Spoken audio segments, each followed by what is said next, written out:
পিতাৰ সমান কৰ্মাতীত হোৱা। ওম শান্তি। আজিৰ মুৰলী 2 তাৰিখ 1 মাহ 2024। বাবাই কৈছে মৰমৰ সন্তানসকল, দেহী অভিমানী হোৱা, তেতিয়া নেতিবাচক সংকল্প সমাপ্ত হৈ যাব। কোনো কথাত ভয় নালাগিব। তোমালোক চিন্তাৰ পৰা মুক্ত হৈ যাবা। প্ৰশ্ন, নতুন বৃক্ষৰ বৃদ্ধি কেনেকৈ হয় আৰু কিয়? উত্তৰ, নতুন বৃক্ষৰ বৃদ্ধি উপনিৰ দৰে অতি ধীৰ গতিত হয়। যেনেকৈ ডাৰ্মাৰ উপনিৰ দৰে ধীৰ গতিত চলি আছে, ঠিক তেনেকৈ ডাৰ্মাৰ অনুসৰি এই বৃক্ষও ধীৰে ধীৰে বৃদ্ধি হয়। কিয়নো ইয়াত মায়াৰ সৈতে প্ৰতিদ্বন্দ্বিতাও বহুত কৰিবলগীয়া হয়। সন্তানসকলৰ দেহী অভিমানী হওঁতে বহুত পৰিশ্ৰম হয়।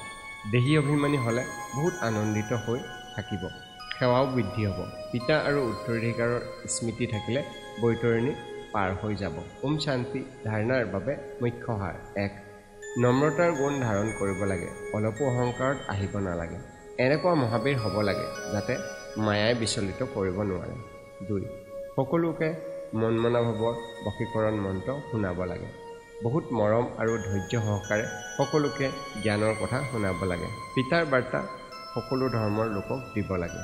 বৰদান, কৰ্ম আৰু সম্বন্ধ দুয়োটাতে স্বাৰ্থভাৱৰ পৰা মুক্ত হৈ থাকোঁতা পিতাৰ সমান কৰ্মাতীত হোৱা। শ্লোগান, সমান আৰু সম্পূৰ্ণ হ'বলৈ হ'লে স্নেহৰ সাগৰত সমাহিত হৈ যোৱা। ওম শান্তি।